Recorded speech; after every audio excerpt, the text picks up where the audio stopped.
que no val pas la pena. Digue-li, digue-li, digue-li, peti per tal condemna. Si l'amor fa de cel·la, l'amor no val la pena. Digue-li, digue-li, digue-li. No vas fer cas a temps. Bona tarda, us donem la benvinguda a Cel·la Cupido, un programa de relacions dissidents, és a dir, totes aquelles formes de viure i compartir-nos que quan les expliques, la persona amb qui parles arrufa el nas i no pot evitar dir coses com «bueno, ja se't passarà, és molt bonic però no és realista» o «jo no podria».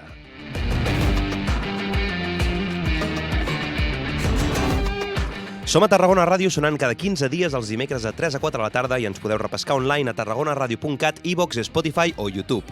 També som a Instagram com a Cel·la_Cupido amb un punt entre les dues L's de Cel·la. Allà podreu estar informades de tot el que anem fent, accedir als links d'escolta del programa i ajudar-nos a través del nostre Patreon.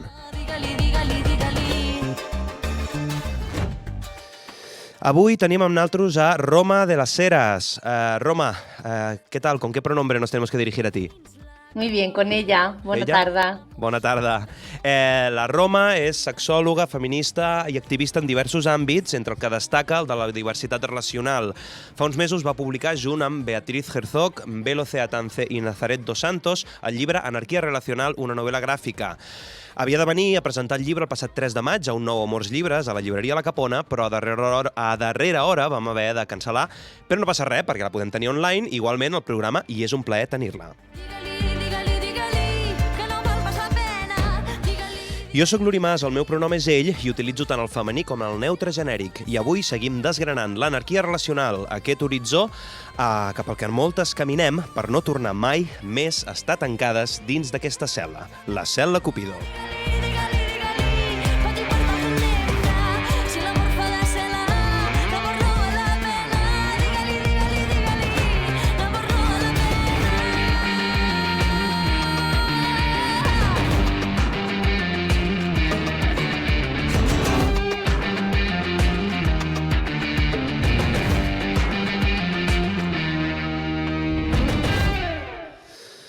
Pues eso, no pudo ser el Amors Llibres en la Capona, pero bueno, a ver si podemos reprogramarlo para cuando pueda ser. No puede ser por una muy buena razón, que estamos intentando traer nuevos babies a este mundo, pero bueno, en otra ocasión será, a ver si puede ser con nuevas generaciones. Qué bien, hombre, por supuesto. Pues nada, oye, yo, mira, me hubieras pillado menos resfriado, pero bueno, lo importante es que tanto tú como yo podemos hacer el programa. No, tendría que venir Iris, que es la compañera que nos acompaña en el Amors Llibres, y hoy, de hecho, tampoco puede venir Ana, que es la otra compañera que hace el programa con nosotras, por también incompatibilidad de horarios y esas cosas. Pero bueno, aquí estamos y lo haremos lo mejor que podamos.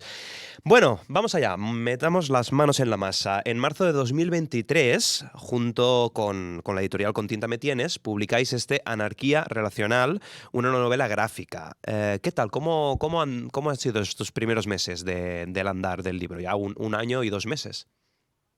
Pues la verdad es que muy bueno, muy agradecida, estamos todo el equipo muy agradecidas a la acogida que está teniendo el libro.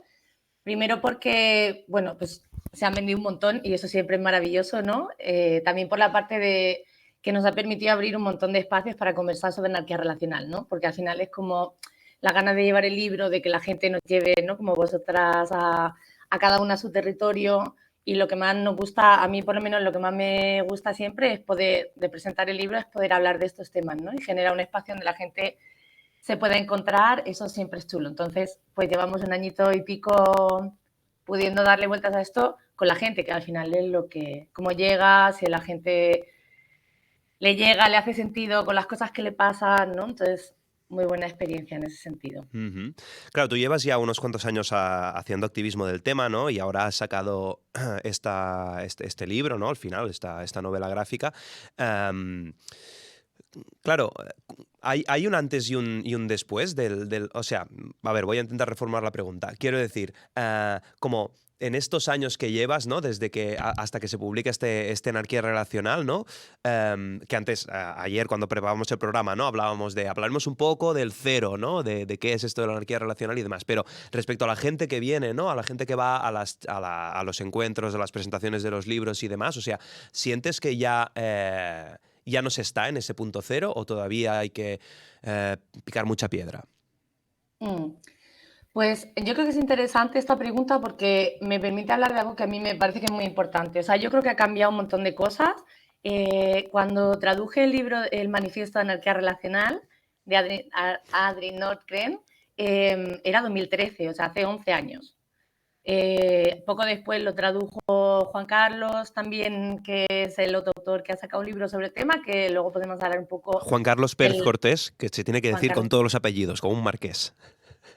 Muy bien, y también por los apellidos maternos que siempre desaparecen por Eso ahí es. porque patriarcado y las cositas. Bueno, quiero decir que hace 11 años, ¿no? Desde 10 años y pico que desde que traduje el manifiesto, empezamos a hablar sobre el tema, encontrarnos entre nosotras, ¿no? Hablar sobre ello. ¿Han cambiado cosas? Sí, han cambiado un montón de cosas.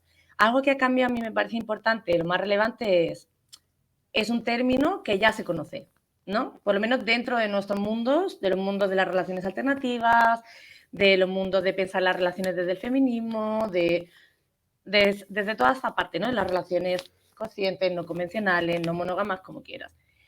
¿Esa es una parte que tiene toda una parte positiva? Sí. Otra cara, otro aspecto de que se conozca mucho más el concepto, pues que se le ha dado mucho más sentido, ¿no? Se ha dado más sentido fuera de las comunidades. ¿Qué quiero decir con esto? Pues que también se ha utilizado el término desde medios de comunicación, desde personas que no están dentro de, digamos, un poco de la militancia, por decirlo de alguna manera, ¿no? Con un sentido mucho más, muy despolitizado. Aunque a nosotras, a mí me parecía al principio, ¿no? Yo vengo de las militancias anarquistas, y a mí me parecía que el término anarquía relacional jamás se iba a poder despolitizar, ¿no? Como ha podido pasar con poliamor o con no monogamia. Es verdad que desde hay una parte de personas y de comunidades que utilizan el término o de medios de comunicación que se ha vaciado de ese contenido contestatario, que pone en cuestión las estructuras de poder, que esa reflexión, una perspectiva más estructural, ¿no? Ese análisis más político. Entonces, claro, pues hay una parte muy positiva de que se acepta mucho mejor el término. Yo creo que hace 10 años haber sacado un libro sobre anarquía relacional hubiera sido muy difícil a nivel editorial y a nivel de que se escuche, ¿no? Como es muy duro. Y creo que ahora también, por otro lado, pues se puede llamar anarquía relacional casi a cualquier cosa, ¿no? Tanto de lo que tiene como ese análisis político, esa perspectiva estructural, a fluir, todas estas cosas que ya sabemos, ¿no? Vamos a relacionarnos sin compromisos, sin acuerdos, sin... Claro, claro, y en cierto modo, ¿no? Como también se ha cogido el término anarquía para aplicarlo a lo anarcocapitalista, ¿no? Entonces es como, dentro de poco ya tendremos lo que hacemos broma, pero no tanta broma, ¿no? En Bershka, en plan anarquía relacionalis de New Sexy y estas Por mandangas. ejemplo, perfectamente. Bueno, de hecho, Miguel Bagalume, la mosca cojonera o de la página Golfes con principios, Golfan, ¿no? Con X, que podéis buscar en redes, habla ya también de eso, ¿no? De cómo en el contexto estadounidense, pero también en el contexto español, ya hay como figuras de entornos más conservadores que hablan de poliamor, de no monogamia, ¿no? O sea, que está como ya descontextualizado esa parte de propuesta política, ¿no? Venga, vamos allá. Empezamos por el cero, ¿vale? Si tú te encuentras a mi abuela por la calle y charláis un rato, ¿no? Y le tienes que contar qué es la anarquía relacional, ¿cómo se lo podríamos contar? Vale, pues yo creo que hablaría un poco de autodeterminación y de apoyo mutuo, que me parece que son como los pilares de la anarquía que cualquier persona puede entender y tu abuela seguramente podría entender por su propia vida, ¿no? Por supuesto. Claro, la anarquía relacional, como bien bebe de los pensamientos de las propuestas anarquistas, por un lado habla de autodeterminación en el sentido de cuestionar el poder, ¿no? Todas esas estructuras que nos dicen la familia solamente es la familia, es el matrimonio, tus amistades, por ejemplo, no son familia, tus vecinas, por ejemplo, no son familia, tienes que hacerte cargo de los padres de tu pareja, pero en la corresponsabilidad vital, ¿no? Pero no de, no sé, otras personas que forman parte de tu vida, o que las formas de relacionarnos tienen que ser solo de una manera, ¿no? Romántica y sexualmente con una sola persona, sin otras, y además si no hay un vínculo sexual y romántico, pues esas relaciones van a ser de menos, ¿no? Entonces, por un lado, le contaría que la anarquía relacional habla de que las personas podamos tomar más decisiones sobre cómo nos relacionamos, ¿no? Que en España además venimos de un contexto, venimos de una dictadura que atravesó muchísimo que para nosotras está clarísimo qué quiere decir lo personal y es político, porque la dictadura quiso regular totalmente la intimidad, la sexualidad, el cuerpo, ¿no? Y teníamos, y seguimos teniendo de esos barros, de aquellos barros, estos lodos, ¿no? Se dice, un montón de normatividad en cuanto al género, en cuanto a las relaciones, en cuanto a explorar la sexualidad siendo mujeres o siendo personas LGTBI, ¿no? Vivimos en un contexto que tu abuela sabría reconocer perfectamente todo ese castigo social, político, legal, la persecución policial, los castigos pues hacia las mujeres. Ahora se está hablando mucho del patronato, ¿no? El patronato de la sección femenina, del control hacia las mujeres que se salían de la norma, que eran madres solteras, que no, que se divorciaban, bueno, que vivían de otras maneras, ¿no? Entonces, por un lado le diría, la anarquía habla de cuestionar el poder, que es todo ese poder sobre cómo nos relacionamos, lo tenga el Estado, lo tengan las convenciones sociales, ¿no? Y va más hacia la autodeterminación, incluso siendo mujeres, ¿no? Incluso siendo personas de la comunidad LGTBI. Es decir, reconocer que cada persona tiene el derecho a poder decidir sobre su vida y sobre su cuerpo y también sobre sus relaciones y su sexualidad, ¿no? Qué tipo de relaciones quiere estar, dónde se siente a gusto, dónde no, etcétera. Y por otro lado, le hablaría un poco del apoyo mutuo, ¿no? Que seguramente ya sabría bastante porque en España venimos de unas estructuras sociales muy comunitarias, ¿no? Que se han ido perdiendo por motivos más económicos y, ¿no?, los cambios históricos. La parte negativa de esas redes comunitarias es todo el control, ¿no? Cualquier persona que haya vivido en un pueblo o en un entorno muy pequeño, pues sabe lo que es tener a alguien al otro lado del visillo o con la escoba en la puerta directamente, ¿no? Y que cualquier cosa que hagas, tu madre lo va a saber dentro de 5 minutos o tu abuela.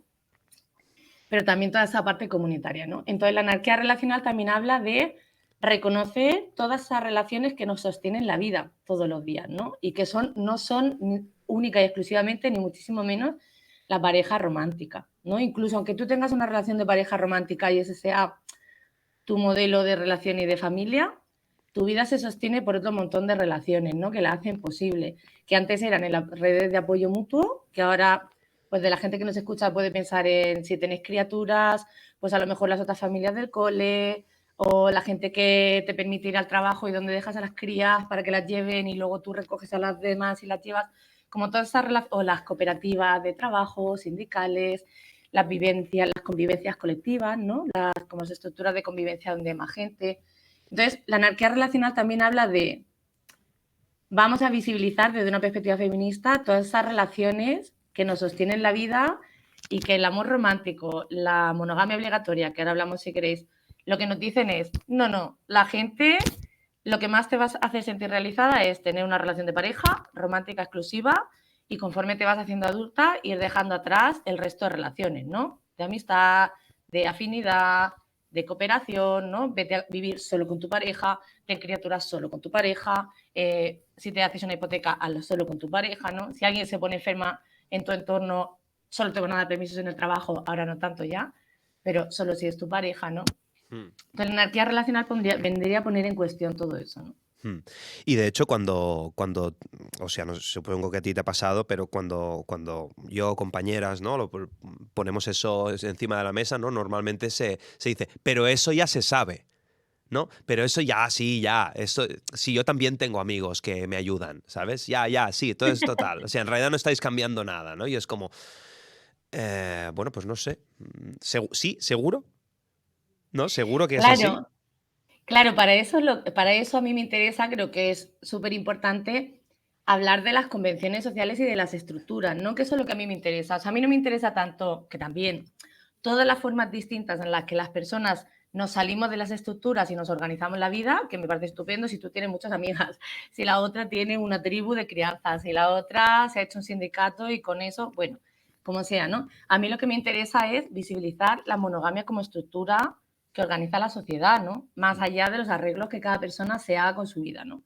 Entonces ahí sí que creo que tenemos mucho trabajo por delante, ¿no? Es decir, visibilizar cómo, más allá de las decisiones que tú tomes en tu relación de pareja, por ejemplo, si la tienes, en tus relaciones románticas, en tus relaciones sexuales o incluso los acuerdos que tengas con tus amistades, pues que al final la legislación sigue esperando y reconociendo solamente familias que están basadas en una pareja romántica. De hecho, cuando tú te casas, lo que firmas tienes que firmarlo además obligatoriamente, que no tienes otras relaciones más aparte de esa relación, ¿no? Y jura fidelidad y convivencia con tu pareja. Es decir, que si tú no convives, ese matrimonio se puede considerar que es nulo, ¿no? Porque el matrimonio tiene que ir con la convivencia, ¿no? Sí, sí, de hecho de esto nos hablaba Olga Macías en el programa que hablábamos de estructura legal junto con arquitectura y demás, ¿no? Pero claro, la La arquitectura arquitectura también. es monógama, claro, las casas están pensadas para, bueno, antes teníamos la habitación de matrimonio, ¿no? Que era como la parte de la casa del servicio, ¿no? Clasista,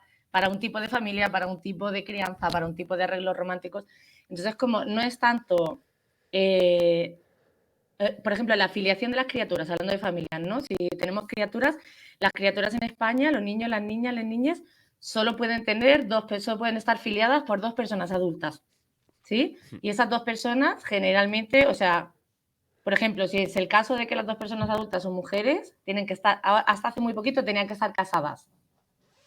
Y si no están casadas, se espera, se entiende que tienen una relación romántica, o sea, que tú no vas a criar con tu amiga, ¿no? Vas a criar en el contexto de una relación romántica. Y si hay más de 2 personas que estén criando esa criatura como personas adultas de referencia, no hay una forma de reconocerlo legalmente. Entonces, como es que esto no va de si tú tienes amigas o no las tienes, ¿no? De si tú te arreglas con tus amistades o no. Va de que la forma de organización social solo reconoce una forma de convivencia, de familia, de economía, ¿no? Claro, y aquí pues volvemos, ¿no? A lo que le contabas a mi abuela, ¿no? Del antiautoritarismo, ¿no? Y la autodeterminación. Y de hecho, volvemos un poco a la novela, ¿no? Como cuando hablabas de esto, ¿no? Los ejemplos que las protagonistas de la parte ficcional de la novela, ¿no? Pues cuando hay una reunión de profesores y adres, ¿no? Padres, madres, pues tienen que les peta la cabeza, ¿no? En este caso creo a la profesora del niño de esta novela. Sí, totalmente.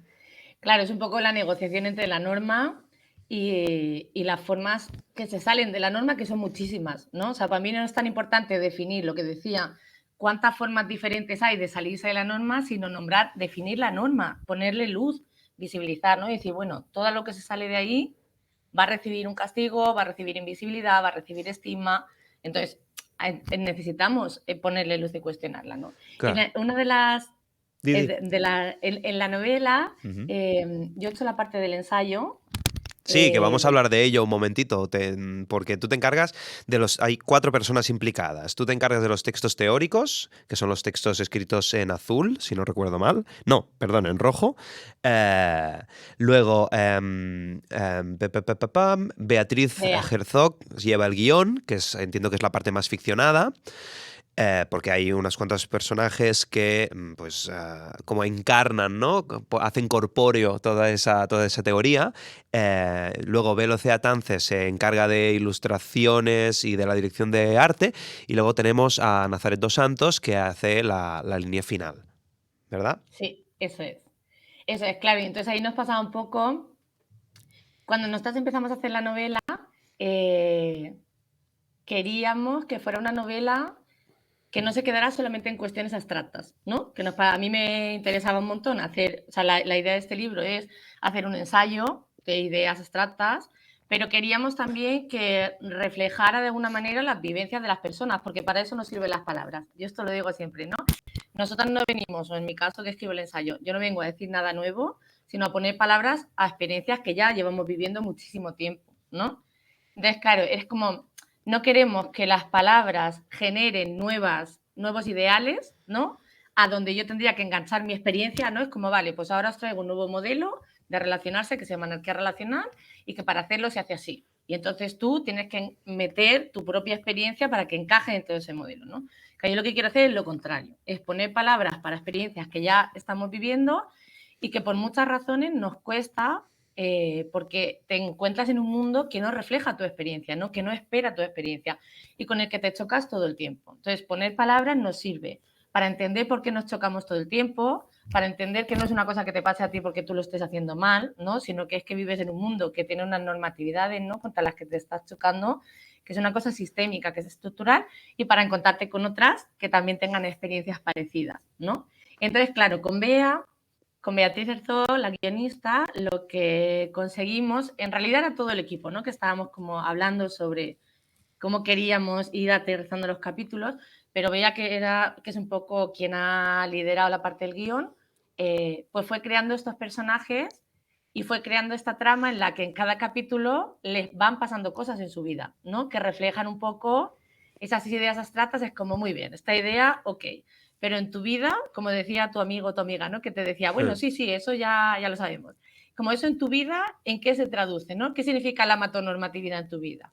¿Qué significa el apoyo mutuo en tu vida? ¿No? Es como, pues vamos a ir acompañando a estas personajes a las que les van pasando cosas, que están pluriempleadas, que no tienen tiempo, que se encuentran mal en su relación, que no saben lo que hacer y se sienten idiotas o se sienten inútiles o les da vergüenza decir a su gente, pedir ayuda, ¿no? Pues todo este tipo de experiencias que les van pasando las vamos a ir acompañando en cada capítulo, ¿no? De hecho, creo, si no recuerdo mal, que está dividido en 6 capítulos. Una grande y libre se llama el primero. Que ya has abierto un poquito el melón y seguiremos con él. Luego, ¿qué es la anarquía relacional? También lo hemos abierto un poquito. La amatonormatividad, que mira que somos especialistas en complicarnos la vida, ¿eh?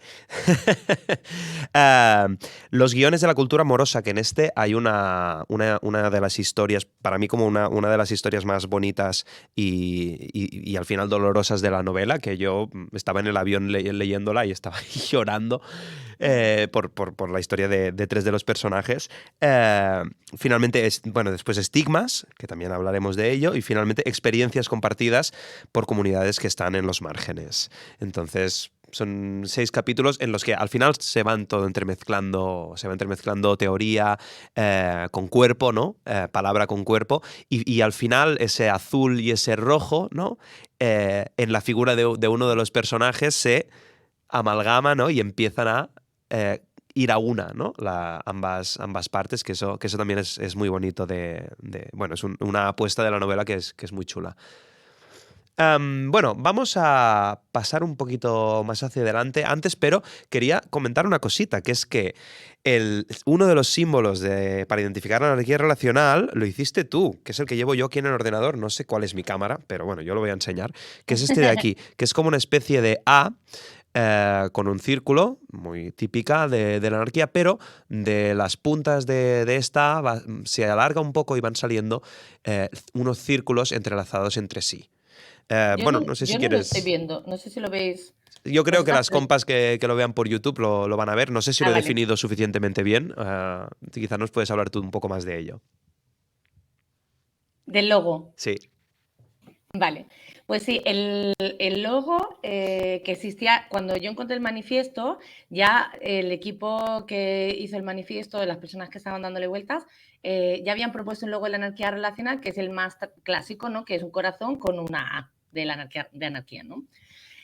A mí lo que me pasaba con este logo es que el tema del corazón, claro, me llevaba todo el rato a pensar en relaciones románticas, ¿no? Hacia el amor, pero el amor entendido en un sentido romántico, la intimidad, pero en un sentido de intimidad romántica y sexual, etc. ¿Qué pasa? Que para mí el centro, ¿no?, de lo más poderoso de la propuesta de anarquía relacional era justo esta idea de descentrar el amor, ¿no? O sea, el amor puede ser importante, puede ser poderoso, puede ser muy importante para una persona en un momento de su vida, pero no tiene por qué ser, esa palabra de la matonormatividad, ¿no?, que luego la explicamos si queréis, no tiene por qué ser la relación de pareja romántica como el objetivo de todas las personas en todo momento de la vida, hacia que aspirar y que te va a dar la sensación de satisfacción vital, ¿no? Porque ya la realidad a mí me había dicho que para muchas personas y en muchos momentos de la vida no es así. Hay otras relaciones pues, que en algunos momentos son más importantes, que porque tú conozcas a una persona con quien tengas un vínculo romántico no la hace de repente esa relación mucho más significativa para ti que una amistad de toda la vida. A mí, yo empecé a darme cuenta de estas cosas por la forma en la que yo vivía las relaciones de amistad más bien. O sea, yo vivía las relaciones de amistad de una forma muy importante, ¿no?, para mí muy significativa. También la relación con mi hermano, por ejemplo, con quien tengo una relación muy cercana. Y a mí me pasa que yo, pues, por ejemplo, empecé a conocer a una persona, empezamos en un sentido romántico, empezamos a mantener una relación de pareja y cuando llegó el siguiente verano, de repente tuve un desencuentro en ese contexto de la pareja porque yo había priorizado planificar las vacaciones con mi hermano y con unas amigas, ¿no? Y de repente era como, uy, nos dimos cuenta en ese desencuentro con mi pareja que a ella le estaba llegando el mensaje de que yo no estaba considerando esa relación tan importante porque lo lógico es que hubiera primero planeado las vacaciones con mi pareja y luego, ¿no? Lo que quede, digamos, lo hubiera dedicado a... Claro, para mí eso era como... Eso para mí no tiene ningún sentido porque mis amistades en ese momento no eran como unas amigas que es como... Son amigas mías de toda la vida con las que me han permitido entender la vida, ¿no? Como la entiendo. Son personas muy importantes para mí y mi hermano también. Y entonces era como, no entiendo por qué el haber tomado estas decisiones con ellas te manda el mensaje a ti de que te quiero menos, ¿no? Cuando para mí son dos cosas que no están cruzadas. Entonces yo necesité como palabras para ir entendiendo qué era lo que estaba pasando. Vale. Entonces, como te decía y a la gente que nos está escuchando, para mí lo más importante de la anarquía relacional era justo esa idea de descentrar el amor. El amor puede ser importante, pero no para todo el mundo y no siempre es más importante que otro tipo de relaciones, ¿no? Entonces, claro, ese símbolo del corazón con la edad de anarquía me faltaba algo, ¿no? Entonces, propuse un símbolo distinto, que es este que estáis viendo, ¿no? De la edad de anarquía, de la que salen, pues, nodos, ¿no? Que son representan un poco las relaciones de tu vida, ¿no? Cada persona tiene relaciones que le sostienen la vida, que a su vez tienen otras relaciones con las que se sostienen en la vida, unas elegidas, otras no tan elegidas, unas más en un sentido romántico sexual, otras más de amistad, otras de afinidad, de familia, de lo que sea, ¿no? Entonces, esa idea de las redes y también de los distintos colores, ¿no? En el sentido de distintos tipos de vínculos, distintos momentos, como esa idea de que las relaciones son mucho más diversas de lo que nos han contado, me ayudaba mucho más, ¿no? Y entonces propuse ese logo y fíjate que 11 años después ha quedado, ¿no? Quiero decir que es una forma de entender la anarquía de relaciones, yo creo que a otras personas también les ha servido. Pues genial, pues oye, muchas gracias por esa explicación. Yo de hecho también es el logo que prefiero.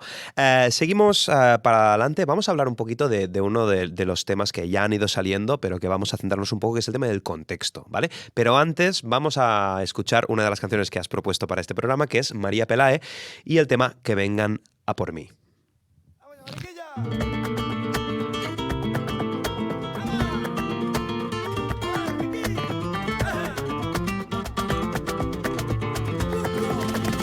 Fíjate que corta la memoria del que grita para no escuchar, no me haga hablar. Pero si me muerdo la lengua es que me voy a envenenar. Una vez más, y acuérdate, no eliges dónde nace lo que eres, eso está aquí, eso se siente. ¿Quién eres tú para taparme la boca, la historia y la mente? Que no hablen por mí, que no hablen por mí, que no. Que vengan a por mí, apunten mi nombre, soy la primera de su... Eso, que no hablen por nosotras, ¿no? Supongo que es como la idea seminal que también nos ata al programa. Vamos allá, vamos a hablar un poquito de contexto. Has hablado de estos 40 años de dictadura fascista aquí en España y es uno del principio, ¿no? A las primeras viñetas de la novela entramos en post-dictadura y es interesante porque es que al final es como...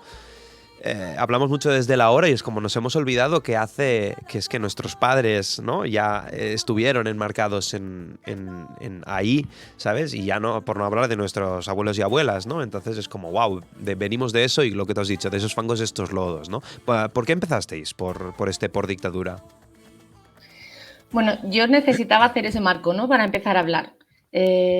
Una cosa que yo hago mucho y que necesito mucho cuando hablamos de relaciones no convencionales o de cualquier otro aspecto, ¿no? De la intimidad de las relaciones es llevarlo a la parte estructural, ¿no? A la parte social, a la parte histórica, a las estructuras. Entonces, claro, España, península ibérica, pero el contexto español es un contexto muy particular, ¿no? En el sentido de, para hablar de relaciones aquí hay que hablar de todo lo que el franquismo normativizó toda la fuerza y la violencia. Claro, yo soy una mujer y formo parte de la comunidad LGTBIQA+, ¿no? Por esos dos lados es como España tiene una larga historia de represión psiquiátrica, policial, campos de concentración, expulsiones familiares, correcciones, ¿no? A las mujeres, como hablábamos antes del patronato, y otras muchas formas, ¿no? Familiares. Entonces, claro, a la vez, paralelamente también, España es un contexto súper, ¿cómo decirlo? Con muchísima resistencia, con muchísima historia anarquista. Desde las comunidades anarquistas del Estado español y feministas siempre nos hemos ocupado del tema de las relaciones, del amor, de la intimidad, de la familia, de la sexualidad, ¿no?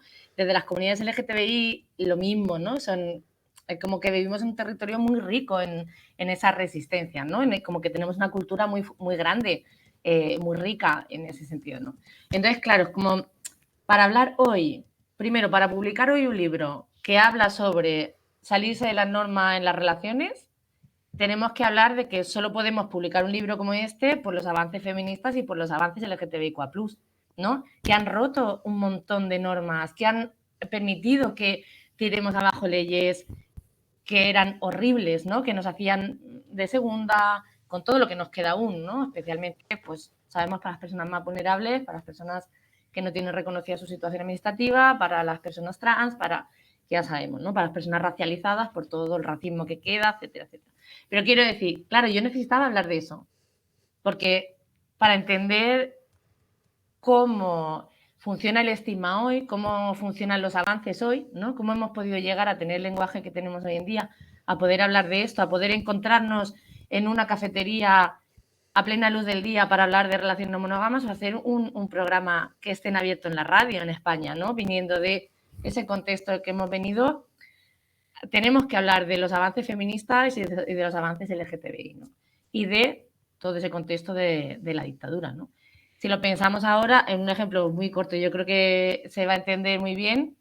Por ejemplo, si pensamos en los avances feministas o LGTBI, en la posibilidad de que las mujeres y las personas LGTBI exploremos la sexualidad, ¿no? Creo que todo el mundo estaremos de acuerdo en que hemos avanzado un montón, ¿no? En poder explorar nuestra sexualidad, que se reconozca que somos sujetas con derechos en ese sentido, ¿no? Y a la vez resulta que los estigmas que se utilizan, los insultos, los castigos que se utilizan contra las mujeres y las personas LGTBI que exploran su sexualidad o que expresan su deseo son los mismos que hace 30 años, ¿no? No sé si lo puedo decir en directo, ¿no? Pero es como, Tira. pues eres una puta, eres una guarra, lo peor que le puede decir a un chico es marica. Creo que además en el próximo capítulo vais a hablar de masculinidades, ¿no? Correcto. De nombres. Exacto, Spoiler. pues, spoiler, claro, de cómo esa construcción de la masculinidad sigue basándose en las mismas ideas, ¿no? Entonces, para mí es muy importante que aterricemos siempre. Cuando hablemos de relaciones no hablemos en un abstracto, porque no estamos en una burbuja. No es lo mismo hablar de relaciones no convencionales y de salirse de la norma en España que en otro contexto, en una ciudad grande que en una ciudad pequeña, siendo una persona LGTBI o no, siendo una mujer o siendo un hombre. Entonces, claro, por eso para mí era como partir del contexto de la dictadura me sirve para hablar de todas las luchas de los movimientos feministas y LGTBI que nos han traído hasta aquí, que nos permiten hoy hablar, ¿no? Y hablábamos, ¿no?, de todo este contexto de tantísima dictadura y tal, y también has hablado mucho de la resistencia, porque es que aún y así, ¿no?, con los 40 años de fascismo, dos de los grandes libros referentes sobre anarquía relacional en el mundo están escritos en España, que son el libro de Juan Carlos Pérez Cortés y el vuestro. Entonces, claro, eso también es como para mencionarlo, ¿no? Y para igual decir que what the fuck.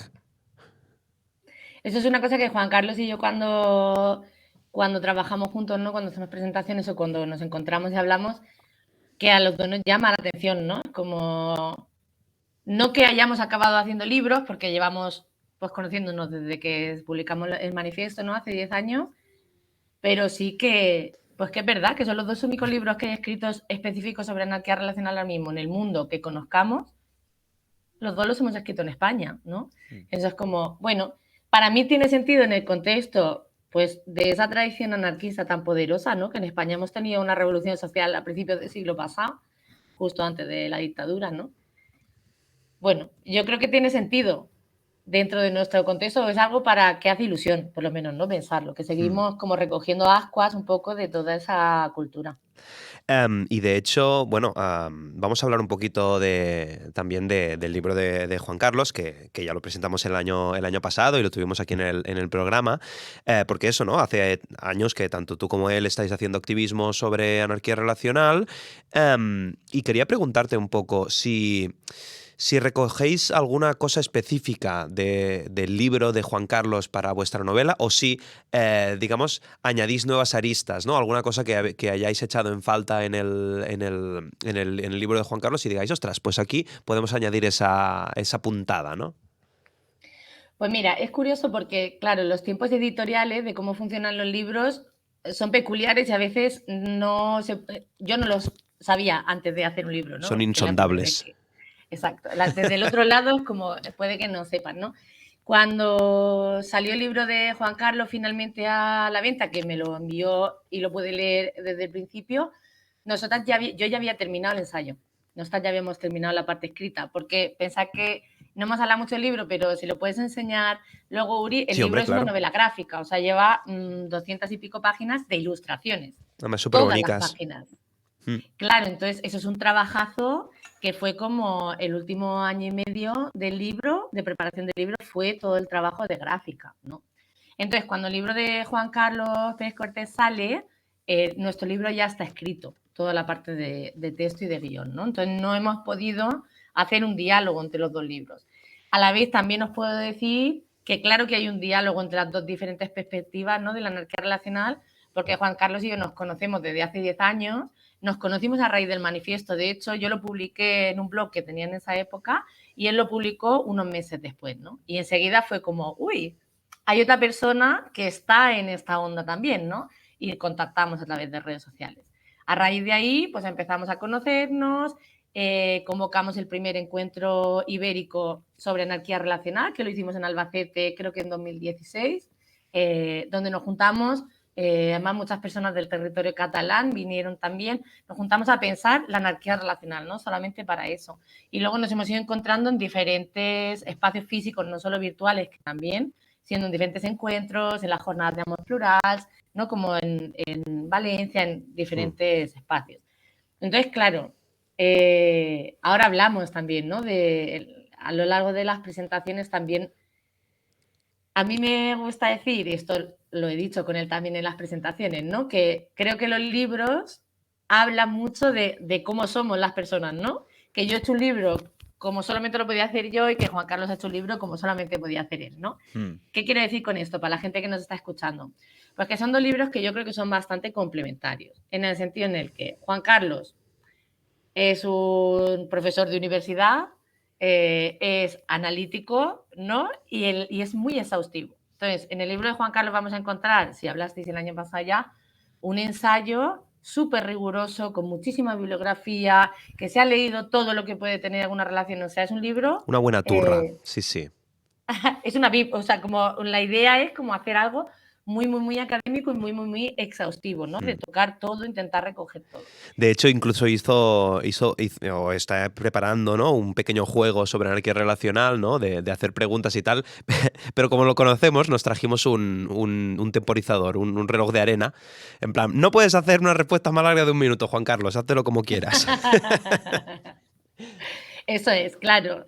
Por mi lado, yo tenía muchas ganas de hacer un libro y estoy muy, muy ilusionada de haber podido conseguir hacer. Yo soy muy lectora de novela gráfica, también leo ensayo, pero soy muy lectora de novela gráfica. A mí me encanta, necesito que las cosas que lea sean fáciles para mí, ¿no? De leer, sabes que la vida que tenemos hoy en día, pues tenemos la cabeza cargadísima de información, de datos, yo necesitaba algo que para mí fuera sencillo de comprender, que muchas personas lo pudieran entender y que hablara sobre las cosas que nos pasan. Mi intención no era tanto, mi deseo no era tanto hacer un libro de consulta, como creo que puede ser más el de Juan Carlos, sino hacer un libro que las personas pudieran conectar con ese libro, con lo que le pasaba a la gente, por las cosas que le pasan, ¿no? Bueno, pues yo me he sentido así, puedo entender lo que le pasa a ese personaje, puedo entender qué es la matonormatividad o un estigma, por ejemplo, o qué significa monogamia obligatoria en relación a las experiencias que yo he tenido, ¿no? O sea, entonces es un libro que es todo lo contrario, que no tiene apenas referencias bibliográficas y notas de pie de página, y, ¿no? Y que tiene un montón de dibujos, y que tiene personajes, y que les pasan cosas, ¿no? Entonces, en ese sentido, creo que son dos libros que se complementan muy bien, ¿no? Porque tienen las dos partes, o sea, es como la parte más exhaustiva y analítica y la parte más vivencial de las cosas que nos pasa a la gente, de los líos que nos hacemos, ¿no? Que al final, tú hablabas un poco antes de la estructura del libro, que la parte del ensayo va en color rojo, rosa, y la parte del guión, de lo que le pasa a los personajes, va en azul, que conforme va avanzando el libro, se van mezclando, ¿no? Y con eso el equipo de gráfica que tuvieron la idea, ¿no? Bea y Velo, ellas querían representar un poco una experiencia que muchas veces las personas que se están repensando sus relaciones tienen, ¿no? Que es la sensación de, la teoría parece que va por un lado y luego mi cuerpo va por el otro, ¿no? Entonces, como la sensación de frustración de por qué, por mucho que yo me leo y por mucho que yo decido y por mucho que a mí me gustaría que mis relaciones fueran así, sentirme así, luego me siento de esta otra manera, ¿no? Entonces, todo el rato tengo la sensación de que no lo consigo, de que soy un fraude, de que todo eso, ¿no? Es como esa sensación de que luego poco a poco al final lo importante es que las palabras te sirvan a ti, ¿no? Y te permitan encontrar otras personas que tengan experiencias parecidas a las tuyas. Por eso los personajes poco a poco, los dos colores se van mezclando, porque al final la teoría tiene sentido si te sirve a tu cuerpo y el cuerpo va encontrando palabras, ¿no? De hecho, también tuvimos a Ana Pai, que es una de las personas, bueno, la persona que coordinó un ensayo que fue bastante famoso aquí en Cataluña, que es En defensa de Afrodita, y que ahora está a punto de escribir un libro que se llama En contra de En defensa de Afrodita. Bueno, hace broma al respecto, ¿no? Pero que es un poco eso, ¿no? Que hablábamos mucho el libro habla mucho de cuestiones estructurales, ¿no? Y sociales, y a veces como nos olvidamos de quizá las cuestiones de cómo nos sentimos, ¿no? Cuando todas esas cosas estructurales que tanto nos gustan las aterrizamos, ¿no? Y de hecho tú también haces un artículo, que, si no recuerdo mal, en el Jamor, en el Amor 3, sobre celos. O sea, el libro en sí, el recuperatorio también de Con tinta me tienes, va sobre celos. Es sobre celos y culpas, ese libro. Y era como también la culpa, yo he estudiado un montón, me dedico un montón al tema de la culpa en las relaciones no monógamas y no convencionales, porque parece que los celos es como un tema que todo el mundo asocia súper rápido, ¿no? A las relaciones no convencionales y es un tema que ocupa espacio en nuestros encuentros, en los textos, en internet, en cualquier entrevista. Lo primero es, como en cualquier conversación de cualquier persona que tenga relación no convencional, lo primero que le van a decir es, ¿y los celos? ¿No? Como, ¿Ilicilis? Claro. ¿Y qué haces con los celos? Yo no podría porque los celos. Y yo lo que me encontré trabajando con la gente, ¿no? En los encuentros, en los grupos, por mi perfil, yo en los espacios que abro y los talleres que hago sobre relaciones, la mayoría de las personas que vienen son mujeres, quizás por lo que sea. En el próximo capítulo habláis del tema que le pasará a los hombres y el amor y la intimidad. Bueno, a veces casi mejor, ¿eh? Pero bueno, para eso es otro sí, melón. Pero bueno, y claro, lo que muchas mujeres me decían era que ellas traían mucho la culpa, ¿no? Que a ellas les atravesaba mucho la culpa. Y entonces, claro, yo de repente pensé, ¿por qué la culpa está tan presente en nuestras narrativas, por lo menos, pero está tan poco presente dentro de la cultura de las relaciones no convencionales, ¿no? No hablamos de ella, no escribimos sobre ella, no abrimos espacios de encuentro sobre ella, ¿no? Entonces, en base a eso, pues hice una pequeña investigación, trabajando con mujeres, y a raíz de ahí, ¿no? De todos esos espacios de encuentro, hice ese capítulo con Ana Gutiérrez Borreguero sobre culpas. El nuestro era sobre culpas. En el libro podéis encontrar autoras que abordan el tema de los celos y autoras que abordamos el tema de la culpa, ¿no? Pues mira, oye, menudo melonazo. Seguimos adelante, vamos a oír el segundo tema que nos has propuesto, que es un tema de Genderlex que se llama Edad.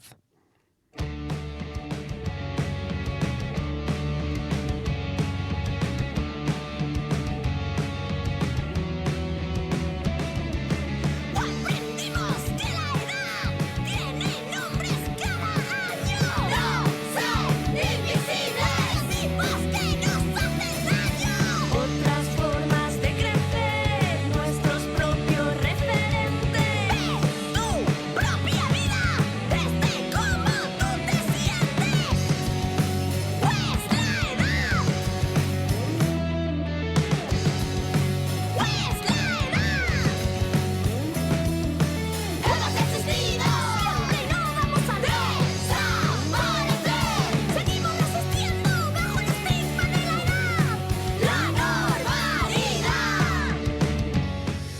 Pues vamos allá. De hecho, Genderlex nos da también pie a hablar un poquito de los estigmas, ¿no? O sea, ha salido ya esta palabra y vayamos allá, ¿no? O sea, el tema se llama edad también y hablando también de culpa, ¿no? Hemos hablado de autoexigencia. Creo que nos da un buen pie para empezar a hablar de eso, ¿no? De todos esos estigmas que hay alrededor, ¿no? Que están en la novela, ¿no? En forma de estigma, ¿no? Que recordemos que la palabra estigma viene de la novela. La novela es la Biblia. Ese relato de ficción en el que a un señor pues le colgan en una cruz y las marcas que le hacen en los pies y en la mano se le llaman estigmas. Un poco, claro, estigma viene de, o sea, lo que queremos representar con esa palabra, recoger es como es una marca visible, ¿no? Es una marca visible de haberte salido de la norma. No queremos tanto recoger como toda esa tradición cristiana, pero sí recoger como representar esa idea, ¿no? Tan poderosa que es que esa marca se haga visible, porque lo que pasa es que habitualmente los estigmas por vivir relaciones no convencionales no son visibles, ¿no? Sino que están en forma de comentarios, están en forma de exclusiones legales, sanitarias, en las escuelas, en pues todo eso que hemos hablado antes, ¿no? En un montón en la arquitectura, en un montón de estructuras que no están preparadas para nuestras vidas, para la diversidad de las vidas que vivimos, ¿no? Y todos los comentarios, los castigos, las sanciones, los castigos legislativos, ¿no? Que viene, la represión que viene por vivir en relaciones no convencionales, ¿no? Entonces, yo tenía muchas ganas de hacer ese capítulo, ¿no? Porque un poco la idea del capítulo es que muchos de las ideas de los estigmas, ¿no? Con las que nos dicen esa relación no te va a salir bien, esa forma de vivir no te va a dar felicidad, no puede ser estable, no va a funcionar, no puedes sostener una relación así, una crianza, un proyecto de vida, ¿no? Como no va a ser satisfactorio, no puede tener una continuidad a largo plazo, no puede tener un compromiso o un cuidado mutuo, etcétera, etcétera. Al final las ideas vienen un poco a ser las mismas que las que reciben como castigo, como estigma, otras diversidades, ¿no? Otras formas de salirse de la norma. Por ejemplo, eres un inmaduro o una inmadura, ¿no? O sea, quieres estar en relaciones abiertas porque aún no has sentado la cabeza, ¿no? Como una cosa de permitir la exploración de la sexualidad de las relaciones en la adolescencia y en la juventud, pero identificar que un tránsito a la adultez es establecer esa relación de pareja monógama, romántica y sexual, ¿no? Exclusiva, en la que no convives con otras personas, ¿no? Y que solamente compartes con tu pareja, ¿no? Y también el tema de la edad por el otro lado, ¿no? Es esa cosa que muchas veces que tenemos interiorizado, ya soy demasiado mayor, ya esto ya no podré cambiar, ya no tal, ya ¿no? Y que también te lo dicen desde fuera. Sí, o algo que yo me encuentro mucho cuando en mis espacios, ¿no?, de trabajo, que es la vivencia de un montón de personas de llego tarde, ¿no? Elisa Cole hablaba de ello también en su novela. Esto es una vivencia súper compartida, súper compartida. Las personas bi, por ejemplo, hablan un montón. Yo trabajo sobre todo con la parte de las mujeres bi, personas NB pero seguramente que entre los chicos también estas experiencias, ¿no? Me parece que llego tarde, ¿no? Parece que todo el mundo tiene súper claro, yo qué sé, las no monogamias o la subisexualidad o ser lesbiana, ¿no? Para las mujeres, por ejemplo, que se dan cuenta de su orientación en la adultez. Como esa sensación de yo he llegado tarde, he perdido esa parte de la vida, donde parece que pasa todo lo bueno, ¿no? Que es la adolescencia. Luego muchas hemos vivido una adolescencia terrible, ¿no? O sea, en muchos sentidos, que no es tan ideal como parece. Sí. Entonces el estigma está como en tanto, solo puedes explorar solo nos parece válido para la sociedad explorar la sexualidad de las relaciones o la identidad, ¿no? ¿Quién eres? En la adolescencia y la juventud, aunque luego pues hay un montón de castigo, ¿no? Y que en la vida adulta no tener claro quién eres, no tener claro tu orientación, no tener claro qué tipo de relaciones quieres, ¿no? Como eso también recibe un montón de castigo. Es que no sabes lo que quieres, es que eres inmadura, es que estás rota, es que has vivido un trauma, ¿no? Te gustan las relaciones no convencionales, te interesan no monogamias porque has vivido un trauma, ¿no? Porque no puedes comprometerte. Y también, cuando ¿no? Todo esto también nos lleva a a una idea como muy patriarcal bueno, es que ya estamos preparando el programa de la siguiente semana, ¿no? Como una idea muy patriarcal de lo que es el éxito, ¿no?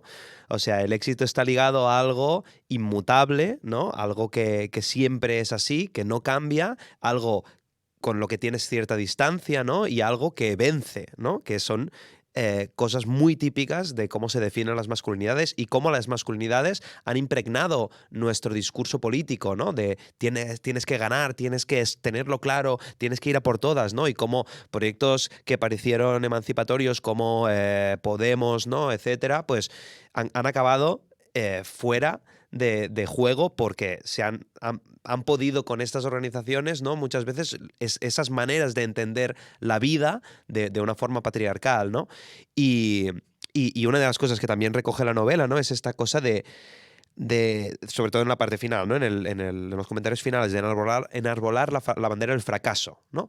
Reivindicar el proceso, no ser imágenes estáticas, ¿no? Esa cosa de intentar salir de esta sensación, bueno, tener esa sensación constante de ir a la deriva, ¿no? Y de no tener guiones, pero hacer bandera de ello, ¿no? Y hablas mucho también del tema de la mancha. Sí. Claro, juntando un poco el capítulo de los estigmas con esta última parte, ¿no? De enarbolar la bandera del fracaso y de la pedagogía de la mancha, ¿no? Viene un poco esa cuestión del estigma interiorizado, ¿no? O sea, estaba hablando del estigma antes como todas las ideas y los castigos que vienen de fuera, desde fuera decir, las relaciones no convencionales no pueden funcionar, ¿no? No te van a dar una satisfacción, no pueden mantenerse en el tiempo, no pueden ser responsables, comprometidas, lo que sea, ¿no? Claro, eso genera una reacción protectora desde las comunidades, ¿no? De las personas que tienen relaciones no convencionales, que es defensiva, ¿no? Que es protectora de toda esa narrativa, que se parece mucho, porque esto ya lo sabemos las comunidades LGTBI, a otras reacciones protectoras que hemos tenido desde las comunidades LGTBI, que es decir, no, nosotras somos inmaculadas, ¿no? No. Yo pues soy lesbiana, pero no soy boyera, ¿no? Yo soy lesbiana, pero yo voy a tener una vida como la de una persona heterosexual de bien, ¿no? Yo soy lesbiana, pero no soy masculina, ¿no? Si ves las aplicaciones de ligue, de tías que mujeres que buscan relaciones con mujeres, como toda esa parte de la plumofobia que nos encontramos un montón. No masculina, no machorra, como renegar de toda esa parte de la exploración, de la expresión de género diversa, ¿no? Que esto lo encontramos también en las apps de chicos que buscan relaciones, etcétera, etcétera. Entonces, quiero decir que la comunidad ha tenido esa reacción también protectora de decir, ante toda esa estigma que viene de fuera de no va a funcionar, lo tuyo está mal, la reacción protectora es, mira qué bien me va, ¿no? No, esto sí puede funcionar, las relaciones no monógamas van bien, aquí no hay abuso, aquí no hay maltrato, aquí las relaciones duran, ¿no? Estamos todas bien, ¿no? Estamos todas bien. Claro, Sí. Eso nos dificulta un montón, un poco esa idea que decías tú de esa tendencia a mostrar una imagen exitosa, como si lo exitoso fuera, pues todo esto que has dicho tú, ¿no? Una imagen ideal finalista, ¿no? Que hemos llegado ahí y se queda así y hay que sostenerla, ¿no?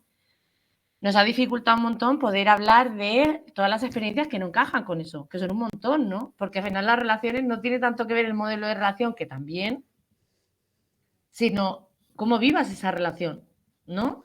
Y cómo vas a vivir esa relación tiene que ver con las personas que la compartan y con el momento que esté viviendo esa relación, pero también mucho con todo el estigma y el castigo y toda la normatividad que recibe todo el tiempo, ¿no? Toda la violencia y la exclusión que está recibiendo todo el tiempo. O sea, un montón de cosas, ¿no? Entonces, claro, desde ahí era como esta cosa de, desde las comunidades tenemos que tomar conciencia un poco de que esa reacción que hacemos de mostrar una imagen ideal, ¿no? Es decir, esto... Simplemente tomar conciencia de que eso es una reacción protectora, ¿no? Hacia el mundo, de decir, vale, estamos recibiendo un montón de violencia, tenemos esta reacción protectora, pero permitirnos dentro poder reconocer las experiencias que tenemos, ¿no? Y desde ahí conectar en mucho más respetuoso con nuestras vidas, el poder decir, no nos salen las cosas bien siempre. Y no hace falta que nos hagan las cosas bien siempre, ¿no? No es real, o sea, conectamos mucho más contándonos las cosas que nos pasan de verdad. Pues oye, muchas gracias. Ya nos hemos comido una horita de programa, ya está sonando Wow. Robastesa, así que acabamos.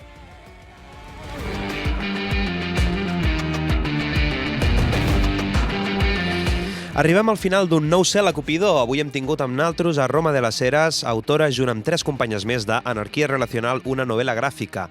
Roma, esperamos poder tenerte pronto por la Capona presentando este libro. Gracias por acompañarnos. A vosotras. Digue-li, digue-li, petit per tal condemnar. Si l'amor fa de cel·la, l'amor no val la pena. Al primer programa, ja ho hem dit durant el programa d'avui, obrim un melonet ben gran, el de les masculinitats i les problemàtiques i violències que poden comportar també i de forma específica en relacions no monògames. Per fer-ho, tindrem a l'Anabel Sesma, activista del col·lectiu feminista La Guerrilla dels Cossos, a l'Ivan Rivera, un dels conductors del grup d'homes en no monogàmies de Psicopera, i a la Laura Zalacaín, educadora social especialitzada en acompanyaments des d'una òptica feminista interseccional.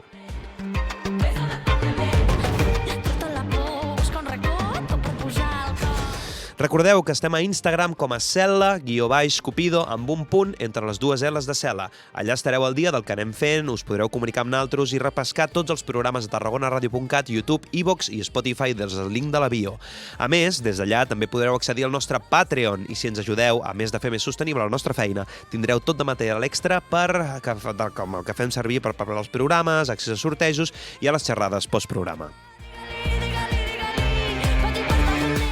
I no res, amiguis, ens tornem a trobar d'aquí a 2 setmanes amb un nou pla d'escapada d'aquesta cel·la, la Cel·la Cupido.